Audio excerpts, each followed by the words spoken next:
가끔씩 부모님들이 오셔서 특히 이제 학창 시절에 공부를 좀 하셨다는 분들, 그리고 전문직에 종사하시는 분들, 뭐 의사나 변호사나 약사, 검사 이렇게 전문직에 종사하시는 분들이 오셔서 그런 말씀들을 하세요. 아, 우리 때는 이렇게까지 공부를 안 해도 괜찮았는데 얘네 너무 많이 하는 거 아니냐, 아니면 우리 애한테 문제가 있는 거냐, 그렇게 해도 안 되는 거냐, 그런 말씀들을 하시거든요. 그래서 그 부분에 대해서 한번 말씀을 드려볼게요. 안녕하세요. 참된학습법의 남은정입니다.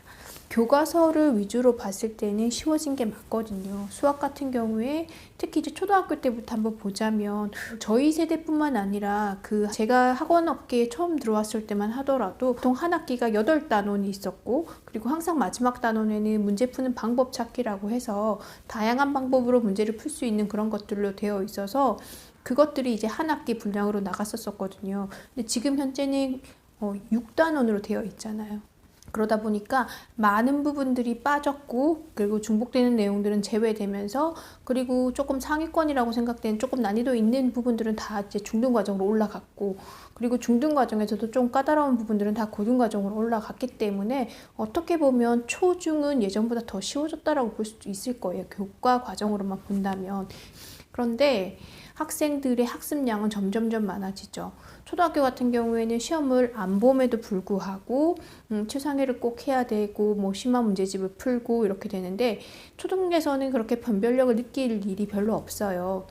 특히 예전에는 뭐 성대 경시라든지 이런 걸로 봐서 상위권과 그렇지 않은 것들을 구분을 했지만, 요즘에는 학교 시험 자체가 그렇게 많지 않고, 보더라도 그냥 반별로 이렇게 시험을 보기 때문에 예전처럼 그렇게 뭐 수학 경시 대회에서 뭐 수상하는 게 크게 의미 있게 이렇게 다가오지는 않았던 것 같아요.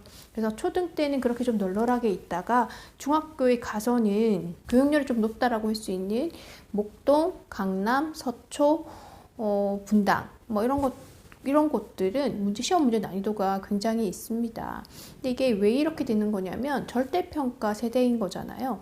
그래서 90점 이상이 A 그룹이 되고 80점이 B, 나머지 C가 되는 건데, 이것들을 적절히 배열을 하려다 보니 문제를 평이하게 내서는 교육열이 높은 이 동네, 학원가가 잘 되어 있는 이 동네에서는 그 퍼센테이지를 맞추기가 힘든 거예요. 그래서 그래도 모든 아이들이 다 A 등급으로 갈 수는 없는 거잖아요. 비율이 나눠져 있으니까.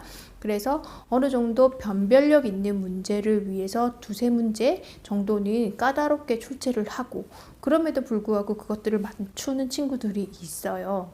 객관적으로는 교과 내용은 어려워지지 않았거든요. 근데 학생들이 학습량은 굉장히 많아진 편이에요.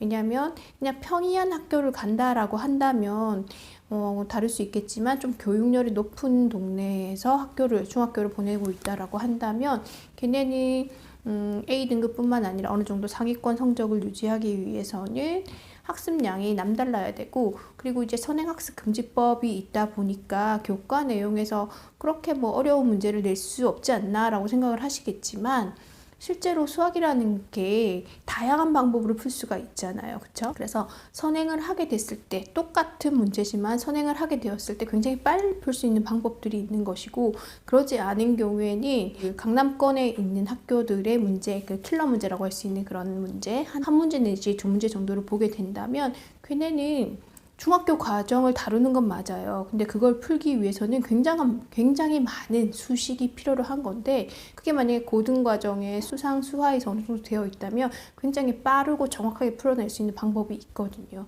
근데 그걸 이의를 제기하자니 교과 과정으로 풀 수 있는 문제라는 거죠. 근데 막상 그걸 학생들한테 적용을 했을 때는 그 방법대로 풀었을 때는 주어진 시간 내에 그 문제를 해결할 수 없는 과정들도 있더라고요. 모든 학교가 그러진 않지만 상위권에 링크되어 있는 몇몇 학교들, 그리고 어머님들이 관심을 가지고 있는 그런 학교들은 그런 문제들이 출제되고 있기 때문에 아이들은, 특히 잘하는 아이들은 수준이 계속 상향되는 거예요. 근데 학교 선생님들 입장에서는 그럼에도 불구하고 얘네들을 그룹을 맞춰야 되는 거잖아요. 그러니까 난이도는 계속 올라가는 거고, 그게 고등과정도 마찬가지가 되더라고요. 그래서 예전에는 뭐 한 이 정도 수준이면 등급 나누는 게 문제가 없었다. 지금 1등급 같은 경우에는 상위 4%로 나눌 수 있는데 문제가 예전 수준으로 내면 이 상위 4%가 아니라 상위 10%인 아이들이 그 그룹에 그 점수대에 해당하는 애들이 너무 많아지는 거죠. 그럼 어쩔 수 없이 변별력을 위해서 어려운 문제를 찾아내야 되고 그러다 보니까 학생들은 그걸 해결하기 위해서 공부를 더 많이 해야 되고 그런 악순환이 되는 것 같더라고요. 그래서 현실은 이렇다라고 말씀드리는데 현실이 이렇다고 해서 우리가 안 할 수는 없는 노릇이고 그래서 어머님들 생각하실 때 혹시 혹은 부모님들 특히 아버님들은 공부에 관심이 없으시다가 그러시잖아요. 아유 나는 고등학교 때 반짝해서 서울대 갔다 혹은 의대 갔다 라고 하시는 분들 굉장히 좀 계시거든요. 근데 그건 옛날 얘기고 지금은 그렇게 해서 가기는 다들 너무 열심히 하고 주어진 환경이 이렇게 학구열의 분위기가 좀 많기 때문에 그때와는 좀 다르다라는 말씀을 드리면서 수학이 크게 달라지지는 않았음에도 불구하고 그래서 전반적으로 궁금해하시는 과연 옛날 수학보다 지금 수학이 어려워졌을까라고 생각을 해보면 그렇지는 않거든요. 근데 상위권의 그 1등급 안에 들어가기 위해서는 어쩔 수 없이 그 많은 다양한 문제들 해결하는 방법들을 알아야 되기 때문에 학습량이 많아지는 그런 거라는 걸 말씀드리려고 합니다. 네, 그래서 오늘은 이런 부분에 대한 말씀을 드리고요. 다음에는 또 다른 소식으로 인사드리도록 하겠습니다. 시청해 주셔서 감사합니다.